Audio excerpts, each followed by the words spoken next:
여러분 안녕하십니까? 라디오 오늘 유한솔입니다. 대선이 2달여 앞으로 다가왔습니다. 최근 한국갤럽의 여론조사 결과에 따르면 국민의당 안철수 후보의 지지율이 아주 크게 오른 것으로 나타났습니다. 이재명 후보가 36%, 윤석열 후보는 26%로 이 후보는 큰 변동이 없었던 반면에 윤 후보는 9%포인트 하락했고요. 안철수 후보의 지지율이 15%로 뛰었습니다. 심상정 정의당 후보는 5%를 기록했는데요. 안철수 후보의 지지율이 치솟다 보니까 단일화 이야기가 계속해서 나오고 있습니다. 안철수 후보도 지금까지와는 조금 다른 기류를 엿보이기도 했는데요. 단일화를 주제로 윤석열 후보가 만약에 만나자고 제안하면 응하겠냐는 질문에 만날 수는 있다고 답했다고 합니다. 자, 2달 앞으로 다가온 대선, 앞으로도 수많은 변수가 나타날 텐데요. 누가 진짜 대한민국의 미래를 이끌어갈 제목인지 이제부터 두 눈 크게 뜨고 제대로 살펴봐야겠습니다. 자, 1월 7일 금요일 라디오 오늘 광고 듣고 이어갑니다.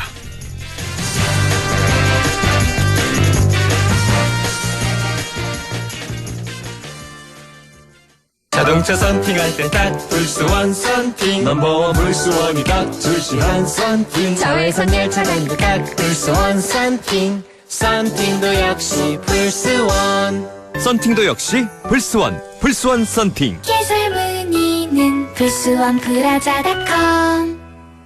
세라젠 V6 퇴행성 협착증으로 견인이 필요한 장모님도, 혈액순환 개선이 필요한 엄마도, 추간판 탈출증으로 견인이 필요한 아빠도, 근육통 완화가 필요한 아들도 미국 FDA 승인 세라젠 V6 지금 체험해보세요. 의료기기 광고 심의필. 리얼 아메리칸 픽업 트럭 2022 콜로라도 출시. 프리미엄 케어 서비스도 함께 시작합니다. 예약 없이 가장 먼저 익스프레스 서비스, 어디든지 찾아가는 픽업앤딜리버리. 새로 산 콜로라도는 프리미엄 케어 서비스로 든든하게 지켜주세요. 2022년형 콜로라도부터 적용. 상세 내용 홈페이지 참조. Chevrolet, find new roads. 나에게 꼭 맞는 생유산균 락토핏. 아기에게 락토핏 아이들도 락토핏 우리 가족 락토핏 맞춤형 생유산균. 몸에 필 락토핏 종근당 건강기능식품입니다. 박동씨, 왜 차 사진을 찍고 계세요? 우리 동네 정비소들은 다 수리비가 다르다 하네. 그럼 어쩌죠? 가다 견적 비교하러 간다. 사진 한 장으로 간편하게 견적 비교하고 선택하니까 손해 없는 내 차 관리 카닥. 오메가3 뭐가 좋을까? 세 가지가 중요하죠. 어취가 없는지, 중금속 걱정 없는지, 오직 물로만 추출했는지. 기억하세요. 100% 식물성 오메가3는 아이코메가 판매 신신제약, 제조 코스맥스 바이오. 오메가3는 EPA 및 DHA 함유 유지. 건강기능식품 광고입니다.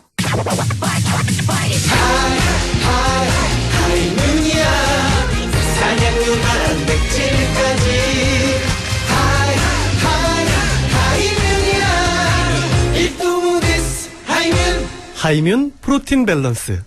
일동후디스의 건강기능식품입니다.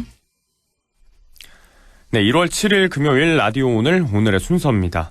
1부는 성공회대 최진봉 교수와 함께하는 시간이죠. 한 주간의 시사 이슈 진단을 오늘도 해보겠습니다. 최진봉의 시사 포커스 잠시 후에 만나보고요.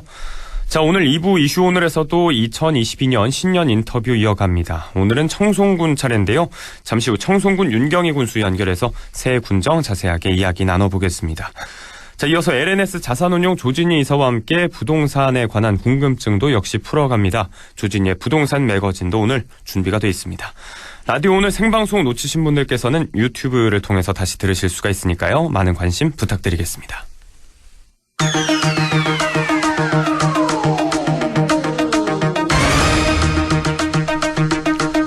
최진봉의 시사 포커스.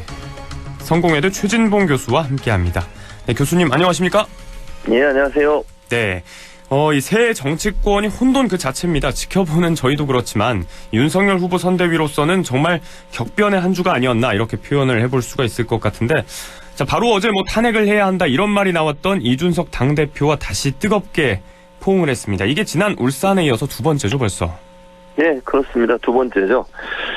제가 볼 때는 양측 다 윤석열 후보 측이나 이준석 대표 측이나 더 이상 파국으로 가는 건 서로에게 절대 도움이 안 된다는 게 인식이 된 것 같아요. 네.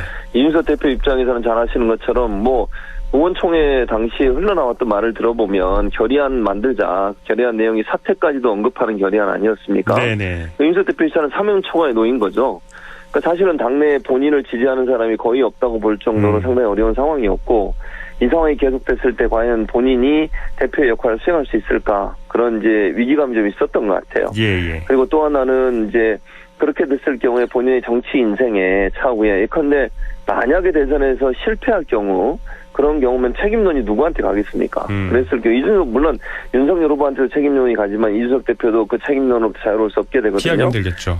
예, 그러다 보니까 거기에 대한 이제 우려가 있을 거예요. 두 번째는 윤석열 후보 측에서 봤을 때는 어제 기억하실지 모르지만 청년들하고 대화의 시간을 가졌습니다. 예. 그러니까 본인이 그 쇄신안 내놓고 2030 열심히 잘 받들고 그분들 의견 적극적으로 듣겠다 해놓고 폰성렬이라는 얘기 들어보셨죠? 네네네. 그 청년들과 모임하는데 직접 가지 않고 전화로 스피커폰으로 얘기하고 그래서 얼마나 또 원성을 샀습니까?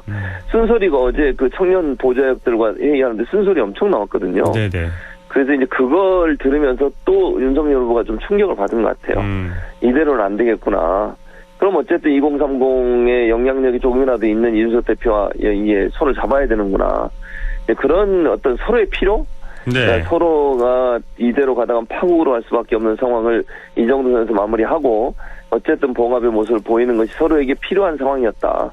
그것이 결국은 이렇게 극적인 합의라고 하는 모습으로 나타난 게 아닌가 그렇게 보여집니다. 자, 아무튼 우려했던 더 이상의 파국은 없었고, 자, 이런 갑작스런 화해, 물론 뭐 그 필요성이야 당내에서도 꾸준히 제기돼 왔고, 말씀하신 대로 서로 간의 이해관계가 맞아 떨어졌기 때문에, 자, 화해가 이루어졌습니다만, 도통 그럴 분위기가 아니었기 때문에 좀 갑작스럽다고 표현을 좀 해봤고요.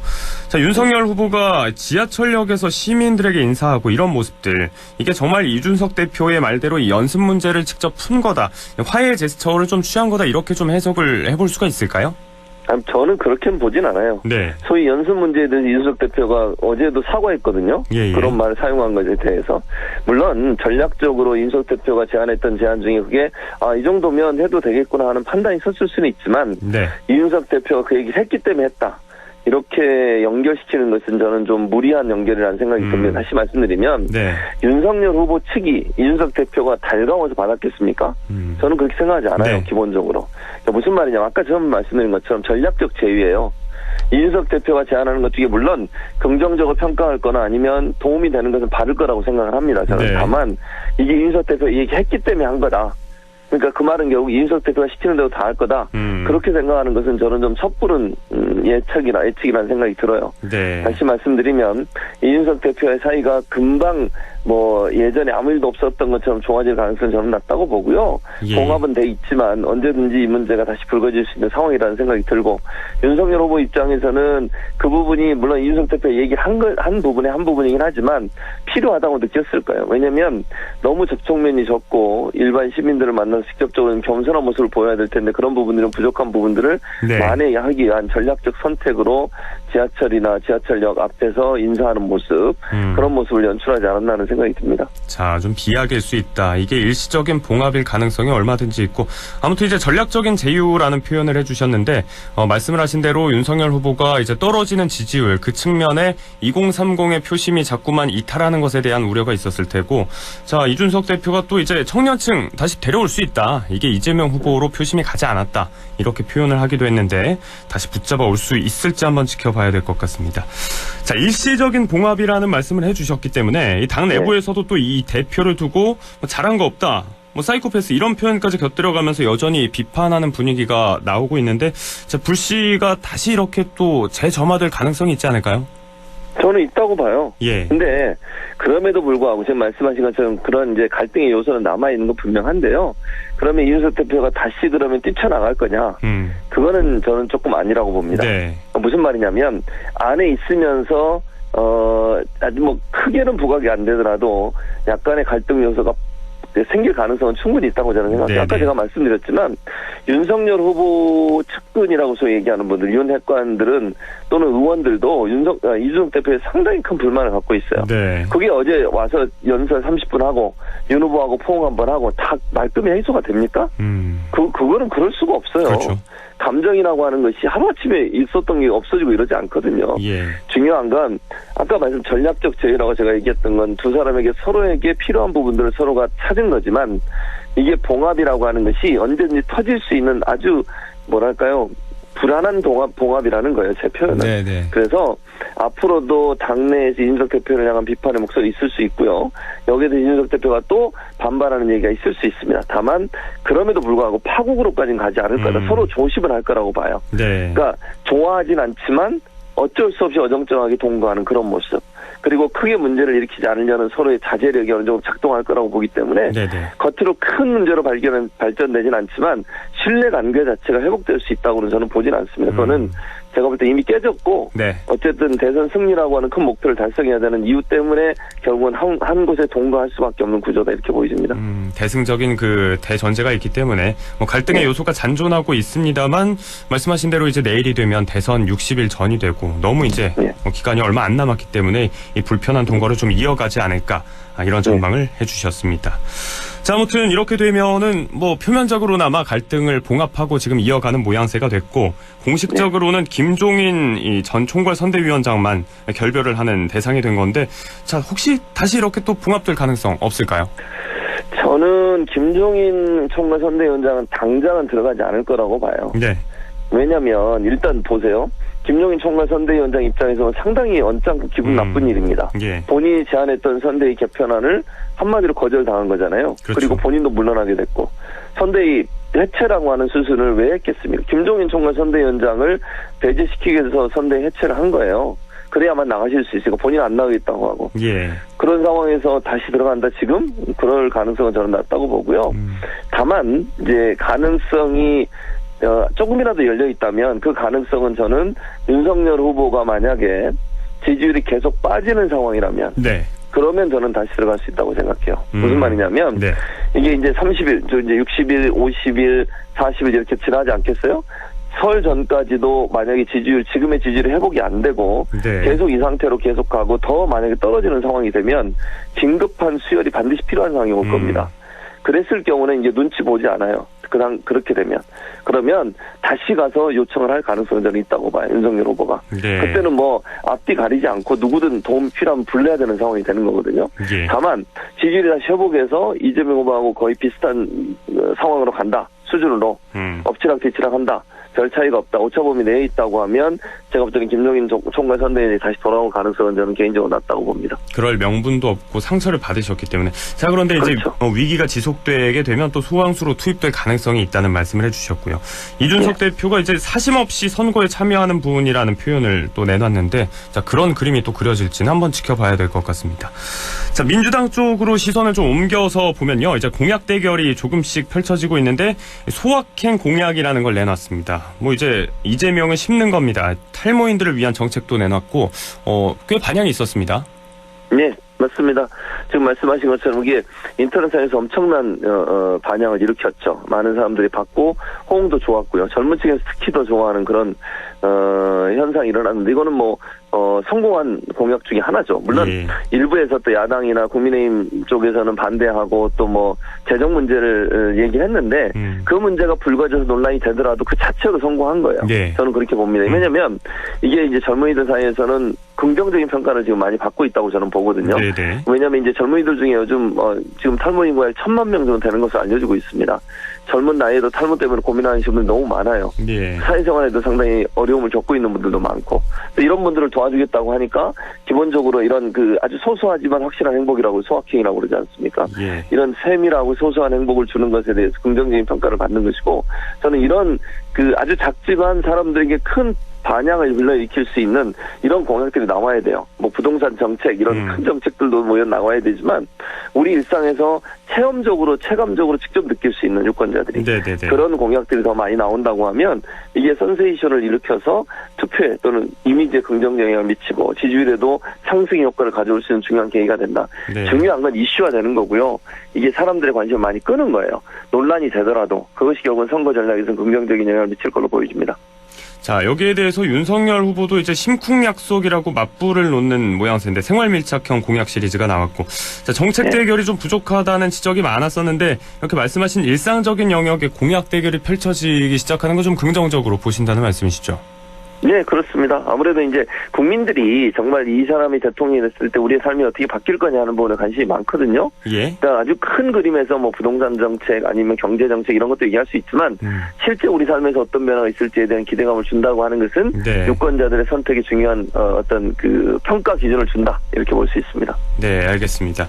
참 이 변수가 많아도 너무 많았었던 이번 주 대선 판도 이야기에서부터 이제 생활 밀착형 공약 이야기까지 좀 이어가 봤습니다. 자, 말씀하신 대로 유권자들에게 체감될 수 있는 그런 이야기들이 좀 더 많이 나오길 기대해 보도록 하겠습니다. 오늘 말씀 여기까지 듣겠습니다. 고맙습니다. 네, 감사합니다. 네, 지금까지 최진봉의 시사포커스 성공회대 최진봉 교수와 함께 해봤습니다. 라디오 오늘 1부를 여기에서 마무리하겠습니다. 잠시 후 2부에서 다시 인사드립니다.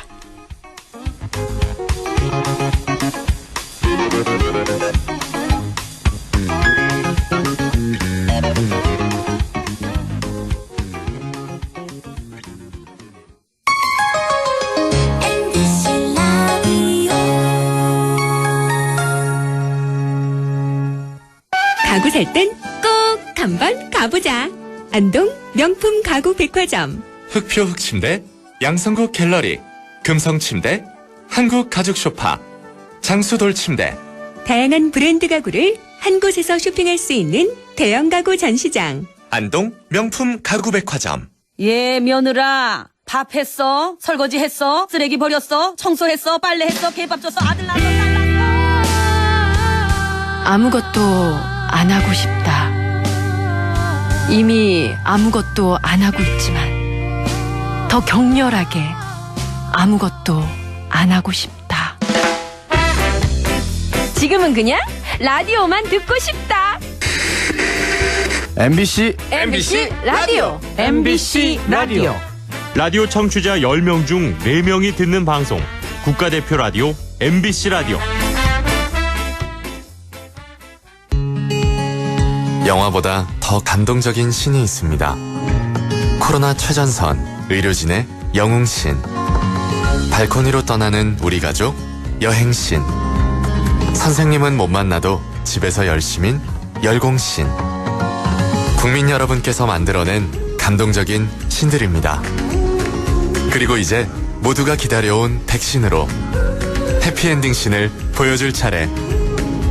우리가 함께 만든 최고의 신들이 있어 대한민국은 반드시 코로나19를 이겨낼 것입니다. 공익광고협의회. 마음을 열어줘. 다가가 나 속삭이도록. 언제나 내 생각으로 행복해야 해요.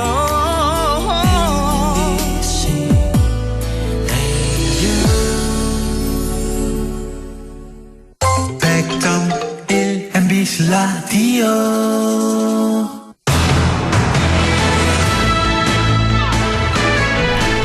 네, 라디오 오늘 2부 순서 이슈 오늘입니다. 새해를 맞아서 지역의 시군단체장 연결해서 2022년 새해 구상에 대한 이야기 듣고 있는데요. 자, 오늘은 청송군으로 갑니다. 청송군 윤경희 군수 연결해서 자세하게 이야기 들어보겠습니다.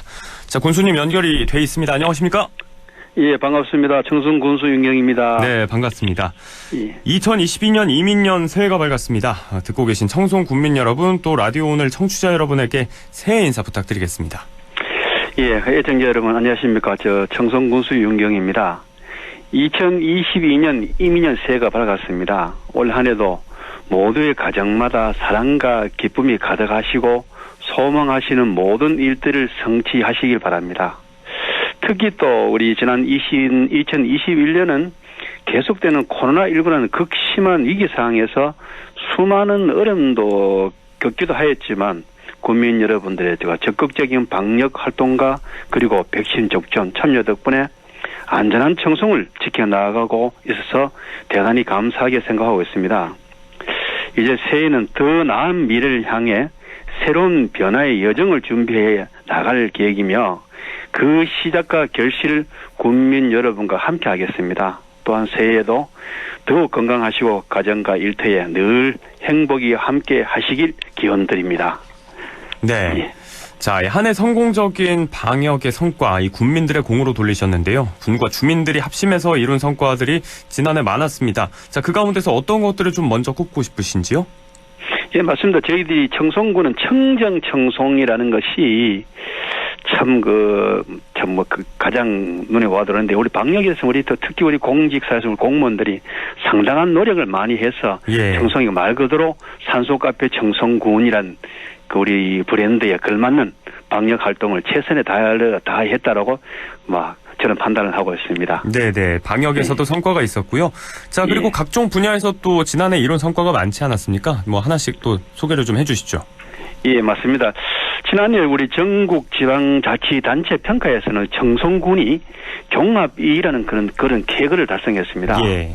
또 솔직히 지난해 같은 경우는 대내적으로 녹록지 않는 상황에서도 이런 큰 결실을 얻어서 아주 값진 성과라고 저희들은 판단을 하고 있습니다. 또한 저희 청송군에서는 각종 공모 사업에 뛰어들어서 전체 26건의 사업을 선정되어서 196억 원이라는 사업비를 확보했습니다. 네.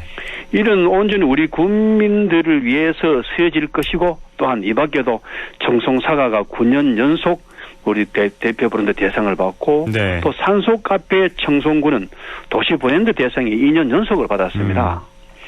그러다 보니까 아주 우리 산소카페 청송군이 대한민국에 널리 알려졌고, 또 우리 선거 공약 사업인 우리 매니페스토 공약 실천 평가에서는 3년 연속 최고 등급을 받아서 우리 지금 괄목할 만한 성과를 이뤘다고 감히 말씀을 드릴 수 있습니다.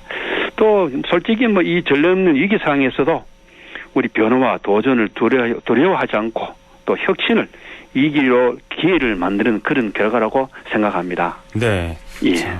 여러 수상의 또 결실도 있었고 약 200억 원의 사업비도 확보하셨다는 말씀을 해주셨는데, 네, 말씀처럼 이 군민과 군정을 위해서 잘 써야 할 테고요. 자, 올해 어떤 부분에 좀 역점을 두고 이 청송군정을 이끌어갈 계획이신지 간략하게 말씀 부탁드립니다.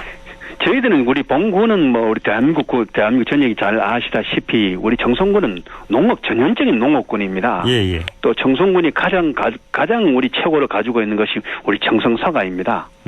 그래서 우리가 가장 잘할 수 있는 농정 분야에 대해서는 우리 사과 산업을 앞으로 대한민국 전체를 이끌어 나갈 것이고, 또한 우리 통일부에서도 저희들이 우리 북한 진출에 통일부 승인을 받고 최초로 우리 청송사과가 통일부 승인을 받아놓은 그런 상황입니다. 그래서 우리 북한 진출을 교두보로 삼아서 우리 동북 삼성의 청송사과 수출의 역할을 톡톡히 할 수 있도록 철저한 준비를 해나가도록 하겠습니다. 네, 청송사과의 역점을 좀 많이 두고 말씀을 해주셨고요. 조금 전에 언급을 했었던 산소카페 청송정원, 이것도 관련해서 또 이제 방문 계획이 많이 늘어나면서 기대감을 많이 얻고 있는 상황 아닙니까? 예, 맞습니다. 현재 지난해 우리 언택트 관광시대를 겨냥해서 시범 개장을 했습니다. 네. 그래서 우리 산소카페 청송정원에는 잠깐 시범 개장을 했는데 10만 명의 방문객이 다녀갔습니다. 네. 이것은 바로 이 청송정원은 무한한 우리 가능성을 볼 수 있고, 또 그리고 참 이 활력과 매력이 넘치는 우리 정원 사업이라고 저는 판단을 하고 있습니다. 네. 또한 우리 청송형 생태 관광지로 이제 앞으로 하나하나 잘 다듬어서 지평을 열어갈 계획입니다. 네. 그래서 올해는 좀 다소 미흡했던 점이 좀 있다면은 이제 우리 먹거리, 휴게 시설 등의 좀 이런 걸 좀 보강을 해서 좀 대한민국의 특별한 정원으로 단장을 해야 할 것입니다. 그래서 대한민국 대표 정원으로 발돋움 시킬 예정입니다. 네. 그리고 또 하나 좀 저희들도 우리 준비를 하고 있는 것이 우리 청송정원에 우리 입장료를 받습니다. 네네. 그 들어오실 때 현금으로 3,000원을 내시고 들어오셔서 청송정원을 구경을 다 하시고 나가실 때 다시 청송화폐로 3,000원을 되돌려 드립니다. 그래서 우리 이렇게 함으로 인해서 우리 지역의 내수 소비 촉진도 좀 유발을 시키고, 또 지역 경제의 활성화에 큰 도움이 되리라 저는 판단을 하고 있습니다. 네. 그래서 올해는 더욱 빛이 나는 청송정원을 만들어 볼 계획입니다. 자, 기대를 해보도록 하겠습니다. 예. 지역경제 선순환까지 노린 정책을 또 말씀해 주셨고요. 자, 예. 말씀하신 청송정원 말고도 이제 청송군에는 천혜의 자연이 워낙 또 풍부하지 않습니까? 유네스코 세계 지질공원도 그렇고요. 자, 새 청송군에서 이런 것들을 활용한 관광산업 계획은 또 어떻게 잡고 계신지요? 저희 청송군에는 조금 전에 말씀하신 것처럼 청송은 우리 관광 자원이 무한합니다. 예. 그래서 저희들은 좀 개성 있는 지역 문화를 그 세계를 통해서 뭐 통한다. 뭐 이런 이야기도 있지 않습니까? 네네. 그래서 올해는 청송 우수한 관광 자원과 자산을 세계적인 보물로 가꿀 그럴 계획입니다. 네. 예를 들어 먼저 산소카페 청송군의 청정 자연과 또 유서 깊은 전통 문화 또 참신하고 다양한 문화 관광을 콘텐츠를 융합하여 비대면 관광 수요를 부합하는 지역 관광의 새로운 표준을 만들어 나가겠습니다. 네. 특히 또 우리 유네스코 세계 지질공원, 국제 슬로시티 이 또 제2인증을 해서 글로컬 관광 브랜드를 제시해서 우리 관광객들을 청송으로 많이 오시고 또 관광객들을 사로잡겠다는 보관도 가지고 있습니다. 네. 그러니까 앞서 말씀드린 것처럼 산소카페 청송정원 또 새로운 힐링의 공간을 정착시키고 또 특히 또 우리 대한민국 대표 축제인 청송 사과 축제를 말 그대로 최고의 우리 관광 잔을 만들어서 네. 우리 관광 활성화를 이끌어 나갈 그럴 계획입니다. 좀 아쉬운 것은 우리 코로나로 인해서 우리 2년이나 개최하지 못했던 우리 청송 사과 축제를 우리 국민과 또 우리 관광객 모두가 참여하면서 대한민국 축제로 철저히 준비를 해서 올해는 최고의 축제를 만들어 볼 계획입니다. 네, 알겠습니다. 자, 말씀대로 이 지역의 축제가 뭐 잠시 숨통이 트인 적도 있었지만 현재도 그렇고 거의 뭐 올스톱이 된 상태였는데 올해는 잘 치러지길 바라보도록 하고요. 자, 이 코로나19 때문에 축제도 축제지만 정말 모두가 힘든 시기를 보내고 있습니다. 지역 경제를 부양하기 위한 계획은 또 어떻게 잡고 계신지 말씀 부탁드립니다. 맞습니다. 우리 본 청송군에서는 그래도 코로나19 때문에 전 국민이 어렵고 전 세계가 어려웠습니다. 네. 하지만 청송군 나름대로 우리 계획을 좀 잘 세워서 그 경기 부양에 큰 효자 역할을 한 것이 바로 청송화폐입니다. 네. 우리 지역화폐가 우리 작년도에는 총 455억을 발행했고 특히 우리 농민수당 또 농산물 택배비를 비롯한 각종 정책 수당들을 청송사랑화폐로 지급되었습니다. 네. 그러니까 이 지급되다 보니까 골목 상권이 자연스럽게 활력이 들어가고 또 이 또 골목 상권을 살리는데 큰 역할을 청송사랑화폐가 해냈습니다. 예. 그리고 또 이 화폐는 또 우리 청송군에서만 사용할 수 있다 보니까 자금 유출이 외부로 자금 유출이 되지 않았습니다. 그래서 1년 내내 400억 이상 돈이 돌고 도니까 자연스럽게 지역 내수 경기가 살아나는 것은 당연한 일 아니겠습니까? 네. 특히 이제 올해 같은 경우에는 총 우리 청송사랑화폐를 600억을 발행할 계획입니다. 이 600억이 우리 또 지역의 침체된 경제를 적극 활용하고 또 경제 활성화에 또 잘 이용할 겁니다. 네. 또 소상공인들의 뭐 특례 보증금 또 특히 또 대출 이자 보전 지원 등으로서 모두가 어려운 시국이지만 청송만큼은 거리가 밝아지고 내수 경제가 살아날 수 있도록 최선의 노력을 다하겠습니다. 네, 꼭 그럴 수 있길 바라겠습니다. 예. 네, 조금 전에 잠시 언급을 해주셨던 청송사랑화폐 같은 것들도 이제 확대 시행을 한다는 말씀을 해주셨고요. 예, 맞습니다. 자, 군정에서 역점을 두고 있다. 주안점으로 언급하신 게 또 강조점이 청송사과의 방점이 찍혔었는데 청송하면 떠올릴 수밖에 없으니까요. 자, 새 농업 관련 정책에 대해서도 좀 질문을 드리겠습니다. 예, 저희 청송군에서 올해는 우리 농촌에 새로운 활력을 불어넣기 위해서는 미래와 희망이 있는 농업을 구현하는 것이 저희들 목표입니다. 네. 먼저 청송군에서는 선제적으로 시행했던 농민수당, 또 경상북도로부터 반향을 일으켜서 더욱 두터운 지원을 되어서 돌아왔습니다. 네. 우리 농민들에게 소중한 선물이 될 수 있었고 또 저희들이 또 하나하나 우리 농가 소득에 차질 없이 준비를 하겠습니다. 네. 또한 또 우리 청송사과는 우리 청송사과 품질 보증제, 또 황금사과 브랜드 활성화, 또 저품위 사과 수매 지원, 과수 시설 현대화 등으로 전국 최고의 명품 청송사과 위상을 굳건히 지켜나가야 합니다. 네. 그래서 이것을 철저한 계획하에서 잘 지켜내도록 하겠습니다. 알겠습니다. 또 그리고 뭐 간단하게 늘 코로나이지만 코로나로 인해서 온라인 거래 또 이런 것이 좀 급증하고 있습니다. 네네. 또 지적적인 또 지원을 위해서 또 라이브 커머스라고 온라인 판매 등 또 비대면 판매 지원 사업을 더욱 확대해 나갈 그럴 계획을 가지고 있습니다. 네. 예.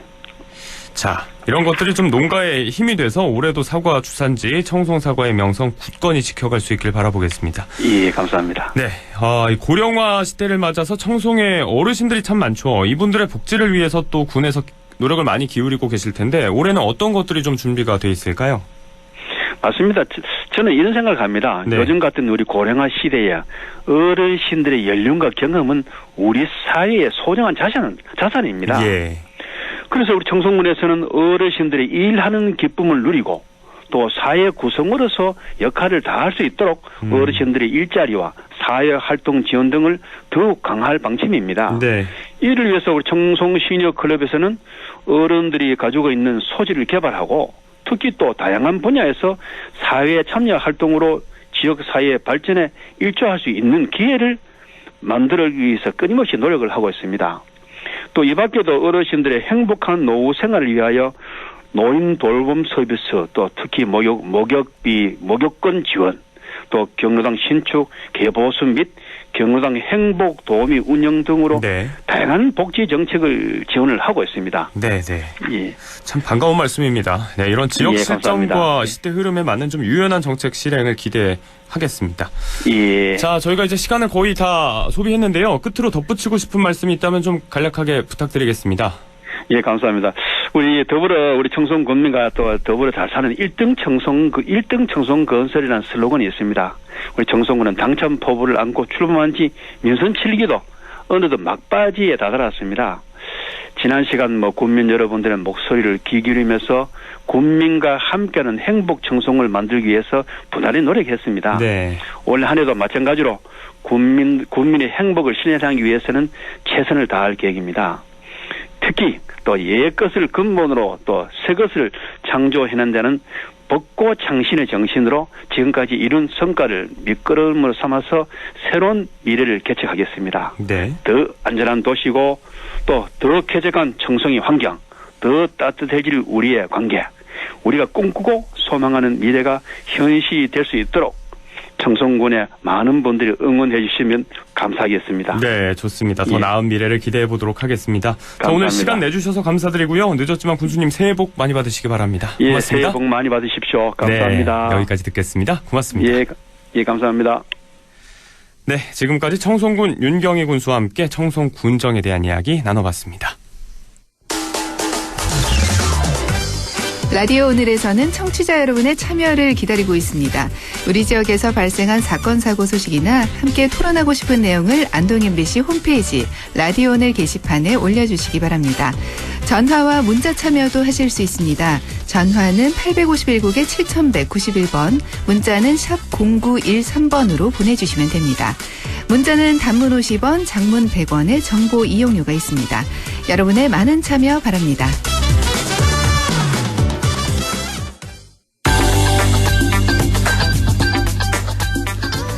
조진희의 부동산 매거진.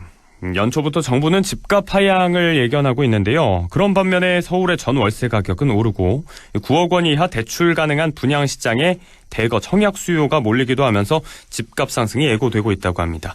자, 이 부분에 대해서 LNS 자산운용 조진희 이사와 함께 자세히 알아보겠습니다.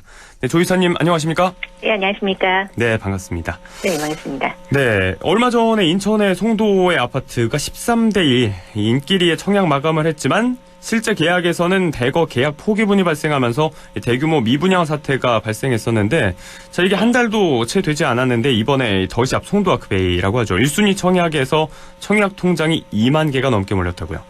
예, 맞습니다. 자, 정부가 집값 하향을 예고한 상황인데 왜 또 이런 상황이 벌어지는 걸까요? 이번 그 선거 내용에서도 보시면 대부분 공급 내용은 계속 나오고 있고 네. 상기 신도시 공급도 이번에 많은 차질로 실제 이제 공급이 안 된다는 내용도 나오고 있습니다. 그만큼 이제 그 주택 가격이 오른 가장 큰 원인 중에 하나가 공급 수요. 실제 이제 수요층들은 남아 있는데 공급이 부족하다는 부분이 있었습니다. 네. 근데 지금 말씀하셨던 것처럼 같은 송도인데 12월 달하고 1월 달에 지금 극명하게 차이가 난 사태 중에 하나는 정부에서는 최근 들어서의 미분양이 이제 집값 하락을 예고하는 거다라고 발표한 거랑 다르게 네. 시장에서는 실제적으로 필요한 수요가 대기되고 있다라는 거를 반증을 했던 건데요. 12월 달에 그 분양을 했던 것들은 분양가가 이제 12억대, 10억이 넘는 거다 보니까 네네. 실제 이제 그 주택담보대출 기준으로 하는 9억 원이 초과가 돼서 중도금 대출이 안 되는 아파트들이었고요. 이번에 이제 더샵 송도 아크베이 같은 경우는 9억 원 이하다 보니까 실질적으로 오피스텔도 아파트텔도 자기네들이 중도금 대출을 받을 수 있으니까 상대적으로 인기가 높아서 이번에 이렇게 굉장히 높은 청약률을 달성했다고 보시면 될 것 같습니다. 네. 그러다 보니까 실질적으로는 가격 하락이기보다는 여전히 수요 대칭이 여기 있다라고 저희는 이제 보고 있다라고 보시는 거죠. 네. 자, 정부의 예견이 좀 엇박자를 내고 있는데 결국은 이 9억 대출 규제 기준이 성패를 갈랐다. 자, 여기에 맞춰서 이제 또 앞으로 분양할 단지들이 분양가를 좀 책정할 수 있지 않을까, 9억 아래로. 이런 전망도 나오고 있고요. 예, 맞습니다. 네. 자, 지난 시간에도 말씀을 해주셨지만 서울 같은 경우는 뭐 노도강, 그러니까 노원, 도봉, 그리고 강북, 그리고 의정부, 하남 이렇게 외곽 중심으로 아파트 가격이 좀 떨어지고 있다고 하고 지방에서도 대구와 세종, 대전 이런 지방 지역에서 또 마이너스 변동률이 나타나고 있는데요. 자, 그러면 이런 것들이 좀 지속된다면 가격 하락이 이 정부의 예견이 좀 확인되고 있다고 볼 수 있지 않을까요? 예, 그런데 이제 전체적인 총량을 저희가 항상 통계 수치로 보고 있습니다. 그 KB 국민은행 시세 평균치에서 정부가 말씀하는 것처럼 지금 이제 최근 들어서는 하향 곡선을 가지고 있는데, 네. 이제 극명하게 이제 떨어지기보다는 실질적으로 이제 조정이라고들 다들 좀 보고 있는 이유 중에 하나가 매매가 전체 총량 대비 숫자는 그렇게 많지 않다라는 부분입니다. 네. 거래량이 많지 않다라는 부분인데, 이 거래량 문제가 사실은 이제 두 가지로 저희가 보고 있습니다. 실질적으로 대기 수요층이나 아니면 관망세로 가느냐 하락세로 가느냐라는 부분에 있어서 3월 9일 선거 이후에 그 추세를 보기 위해서 거래 매물이 실질적으로 거래가 되지 않는다라는 의견들이 좀 많이 나오고 있고요. 네네. 무엇보다도 이게 이제 반증되는 이유 중에 하나가 말씀하셨던 것처럼 서울 지역 안에서도 극명하게 양극화가 지금 너무 뚜렷하게 나타나고 있습니다. 네. 노도광지역이라고 해서 대출을 많이 이제 갖고 사는 아파트들 지역 단지 같은 경우는 전체적인 매매 가격이 하향하는 형태로 나타나고 있는데 반면에 대출하고 상관없는 강남 지역 같은 경우는 매월 주 기준으로 평균 2천만 원 이상씩 계속 상승하고 있어서 네. 최고점을 계속 찍고 있는 상태라고 보시면 될 것 같습니다. 그리고 지역 같은 경우도 대구시장 같은 경우는 이제 그 다주택자에 대한 대출 규제가 나면서 아예 분양 시장이 얼어붙었다라고 얘기를 하고 있고요. 네네. 세종시는 그동안에는 공무원 특혜로 인해서 그 거래가 됐던 내용들이 아예 사라지면서 실제 이제 거래 매물들이 나오고 시작했고, 대전은 인구수 대비해서 공급 초과량이라는 의견들이 또 나오고 있습니다. 네. 그래서 이제 상대적으로 이러다 보니까 지방에서도 그래도 똘똘한 한 채, 그리고 지방의 가격이 계속 하락이 된다고 한다면 오히려 가격 상승이 되는 서울 지역에 대한 문의들이 좀 많이 올라오고 있다고 보시면 될 것 같습니다. 네. 자, 이런 점들 맥락에서 봤을 때는 이제 거래량이 줄고 있고 조정에 가깝다. 결론적으로 하향세를 보일 거라는 정부의 예측은 뭐 아직까지는 좀 두고 봐야 한다. 이런 시각일 거라고 생각이 되고요. 예. 자, 전세 가격과 월세 전환율이 아주 높아지고 있지 않습니까? 이런 것들과 이 집값 상승 어떤 관계가 있다고 좀 보면 될까요? 일반적으로 저희가 집값을 하락을 하려면 전세 가격도 안정화가 되거나 하향 평준화가 되는 것들이 많습니다. 네. 근데 최근 들어서 전세자금 대출 막힌 다음부터 막혔으면 오히려 거래가 되지 말아야 되는데 오히려 지금 전세 금액은 계속 상승하고 있고 또 전세 대비에 대한 월세 전환율도 급상승하고 있습니다. 네. 서울 기준으로 작년 12월하고 이번 달 1월을 놓고 봤었을 때 6년 이래 최고 전월세율 전환율이라는 통계가 나왔습니다. 그건 뭐냐면 이제 기본적으로 저희가 보통 월세가 뭐 보증금 1,000만 원에 월세 30만 원 뭐 이런 식으로 했었을 때 그 월세 곱하기 12개월 한 다음에 은행 한국은행 금리를 계산을 해서 그 보증금을 전환을 하게 되면 네. 전세 가격에 대한 것으로 이제 대체를 해서 계산을 할 수가 있습니다. 근데 그 12월 달 들어서의 전세 가격과 1월 달에 대해서의 전세 가격이 그만큼 3.6%에서 4.2%까지 올랐으니까 네네. 계속 오르고 있는 추세라고 보시면 될 것 같습니다.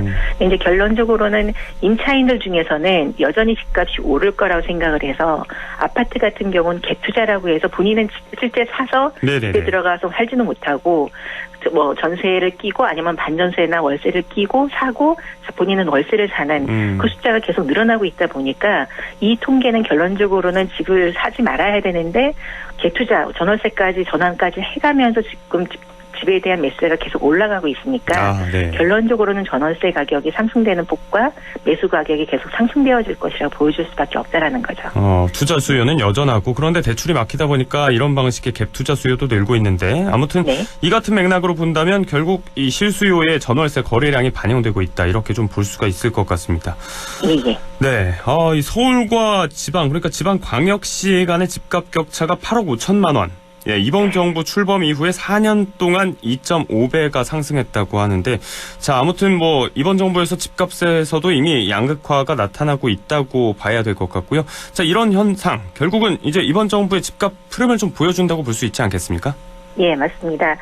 대부분 올 4년 이 정부 기간 동안에 집값이 올랐다라고만 봤지만 실질적으로 어떻게 올랐느냐에 대한 이번에 이제 통계 자료들이 정리들이 좀 나왔습니다. 그래서 KB국민은행에서 이제 발표한 자료를 보면 작년 12월 기준으로 서울 아파트 평균 매매 가격이 12억 4천만 원 정도 되고 지방 5대 광역시가 3억 9천만 원대 정도 된다고 합니다.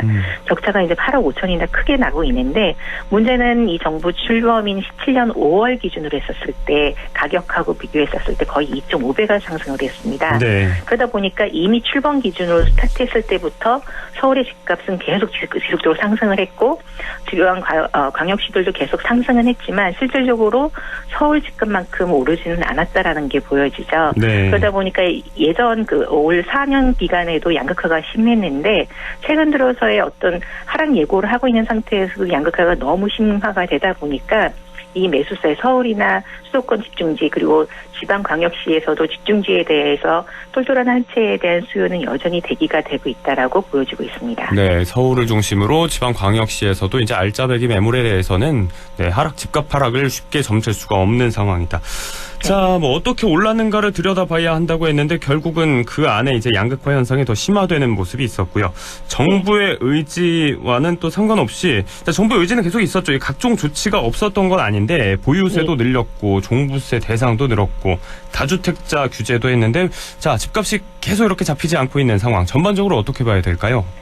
우선은 저희가 정부가 생각했던 대로 세금 부담과 대출 규제로 인해서 집값이 하락됐다고 표현을 하고 있습니다. 근데 이제 문제는 보유세가 강화되고 종부세까지 내야 되는 사람들이 추가로 늘어났는데도 불구하고 집값이 여전히 이제 양극화 형태로 가면서 계속 지속되고 있습니다. 근데 이 집값이 잡히지 않은 이유 중에 가장 큰 사례 중에 하나가 아까 선단에서 말씀드렸던 것처럼 전월세 전환율로 해서 갭 투자를 하는 임차인들이 더 늘어나고 있다라고 말씀을 드렸던 것처럼 실질적으로 내가 내야 되는 보유세나 종부세보다는 집값이 상승되고 있는 폭이 계속 크기 때문에 오히려 그냥 보유하고 가는 것이 맞다. 그러다 보니까 이제 전세율이 계속 월세로 전환되면서 그 세금만큼을 부담시켜서 실질적으로 지난달과 이번 달 대비해서의 월세 가격 상승이 굉장히 높게 올라가고 있습니다.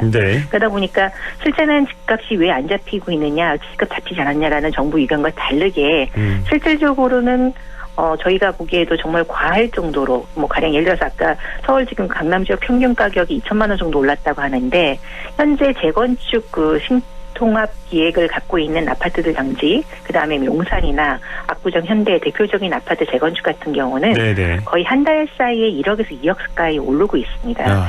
여전히 오르고 있습니다. 그러다 보니까 내가 세금을 내더라도 이 오르는 폭을 놓고 봤었을 때는 오히려 지금도 갭 투자를 해서라도 물건을 사야 된다라는 매수자가 여전히 대기하고 있다 보니까 집값은 잡히지 않고 있다고 보시면 될 것 같습니다. 네, 결국은 투자 가치가 확실하게 또 점쳐지고 있기 때문에 아예 그냥 세금을 내면서라도 계속 매수를 하자 이런 움직임이 계속 지속이 되고 있다 이런 말씀이시고 똘똘한 한 채를 다들 보유하고 싶다고 말씀을 하셨는데 자, 다들 모두의 바람이지 않을까 싶습니다. 지금 관망세로 돌아선 대다수의 이제 수요 층이 또 이 선거를 또 지켜보고 있을 것 같습니다. 말씀하신 대로 이게 또 기점이 될 수 있을 것 같은데 선거 이후에 시장에서 나타나는 매매 가격을 좀 기준으로 삼아도 될까요? 어떻게 될까요? 우선 대부분 이제 선거에서 지금 완화 정책들 나오는 것들이 있습니다. 그걸 보고 이제 매물로 내놓던가 그때 가서 이제 세금 보유를 보고 거래 현황을 보고 이제 내놓다고 한다 보니까 말씀하신 것처럼 아무래도 이제 3월 9일 이후에 부동산 정책이 어떻게 바뀌느냐에 따라서 부동산 시장에 대해서 가격에 대해서 저희가 통계가 좀 정확하게 나오지 않을까 그렇게 보고 있습니다. 네, 알겠습니다. 참 일희일비하기는 힘든 상황인데 거대한 흐름은 좀 이어질 수 있을 것 같고 그 흐름을 잡는다는 게 한결같이 어렵게 느껴집니다. 자, 오늘 말씀 여기까지 듣겠습니다. 고맙습니다. 예, 감사합니다. 네, 지금까지 부동산 매거진 LNS 자산운용 조진희 이사와 함께 해봤습니다.